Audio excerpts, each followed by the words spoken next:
It's a story which is called variously The Three Heads and the Well, or sometimes The King of Colchester's Daughter.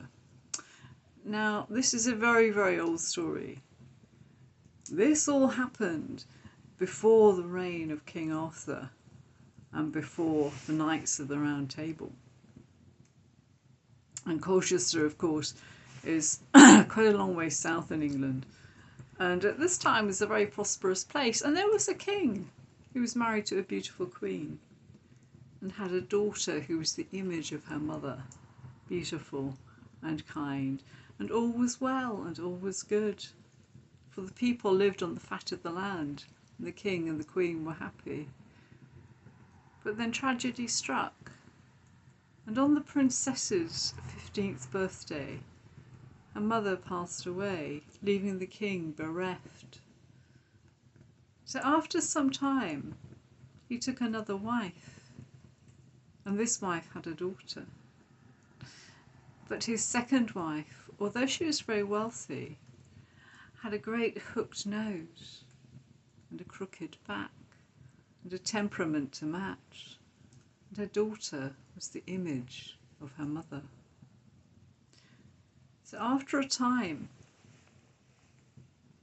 our young princess went to her father, the king, and said, let me leave the castle, let me go out into the world and seek my fortune. So the king, realising how unhappy his daughter was, said, go to the kitchen, they will give you food for your journey. And so the young princess went to the kitchen, but because of the words of her stepmother, all that she was given was a canvas bag, a loaf of bread, some hard cheese, and a flask of ale. But nothing daunted, our lovely princess set out on her great journey to make her fortune. And the first person that she came to was an old man with a long beard sitting outside a cave. And she shared with the old man her bread and her cheese and her ale. In return for her kindness, the old man gave her some advice. He said, as you carry on along the road, you will come to a hedge. Tap the hedge with this hazel wand 3 times, and the hedge will open and let you through.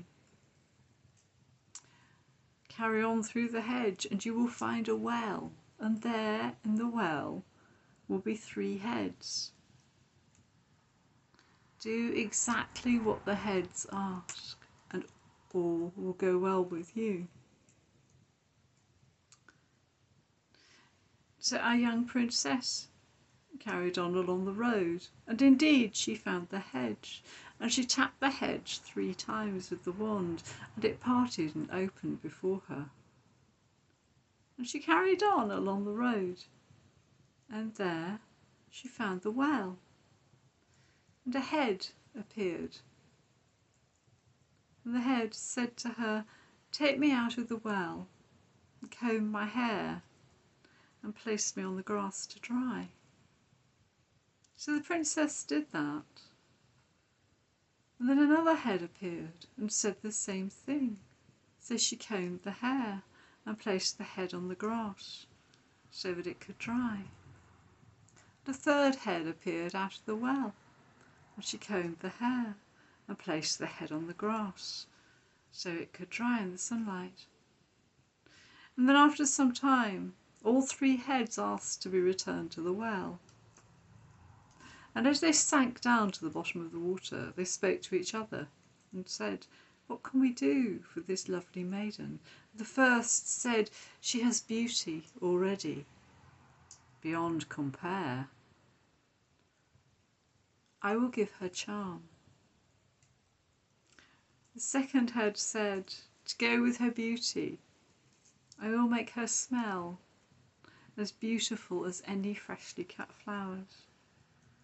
The third said, my wish, my wish for our beautiful maiden is that she will marry a noble prince. So so our fair princess carried on her own journey. And that evening she came to the edge of a great oak forest. And there, among the oak trees, with his huntsman and his hunting dogs, was, of course, a fine prince. And of course, it was love at first sight. So the prince took his beautiful maid home to his castle, and he gave her beautiful clothes to wear. And they were quickly married, and it was only then that our fair maid, that our princess, told her new husband that she was, in fact, the daughter of the King of Colchester. So the prince said, we must go. We must tell your father all that has happened. We must give him our joyful news. So in a beautiful chariot and wearing wonderful clothes, the prince and the princess travelled to Colchester. And of course everyone there was full of joy for their happiness, except the stepmother and the stepdaughter. And the stepdaughter was so eaten up with envy that she couldn't stay in the castle any longer. So she asked her mother leave to go and seek her own fortune. So the stepdaughter left the castle with a great hamper full of wonderful foods, wild boar and fine wine. But when the stepdaughter reached the cave with the old man with his long beard, she refused to share any of her food with him. So he didn't give her any advice, and he didn't give her a hazel wand. So when the stepdaughter reached the hedge, she had no means to make the hedge open for her, so she had to try and push her way through, and the branches of the hedge caught her and made her bleed. And when she saw the well, she thought, there will be water there for me to wash away the blood. And so she began to wash away the blood from the scratches of the hedge. And first one head, and then a second head, and then a third head rose up from the depths of the well and asked the stepdaughter for help. But she said, I don't have time to help the likes of you. I must get on my way. And so she strode off along the road. And the heads, back in the darkness of the well, said to each other, what shall we do? And the first head said, my curse to her is that her face will be covered in sores. And the second said, my curse to her is that she will smell like a pig.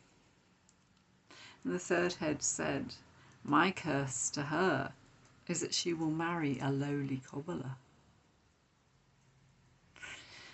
So the stepdaughter reached a market town and didn't understand why everyone turned away from her until she realised that her face was covered in sores, and she realised how bad she smelled. But a cobbler came and spoke to her and said he had the answer to her problems.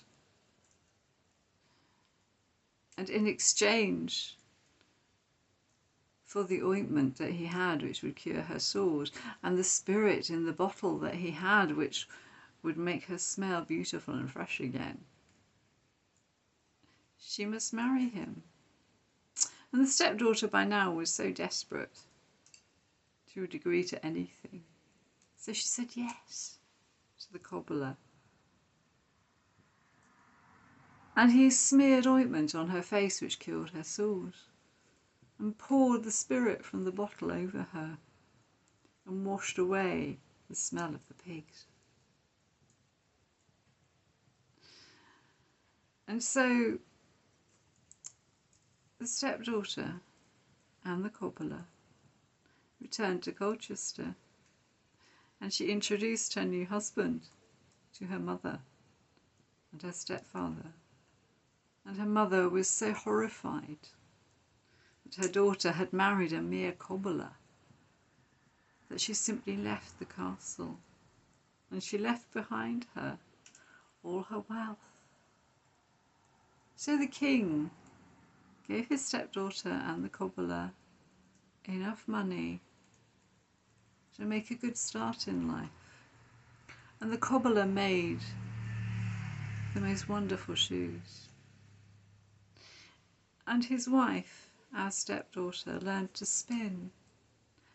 And she learned to spin a yarn as beautiful as the tale I have just told. Nothing like spinning a yarn, is there? Lots, of course, of talking heads in stories. I hope you enjoyed that one. Please do check out some of my other stories, and do subscribe to my channel, and do have a go at telling yourself, because it's a lovely skill to have. See you again soon.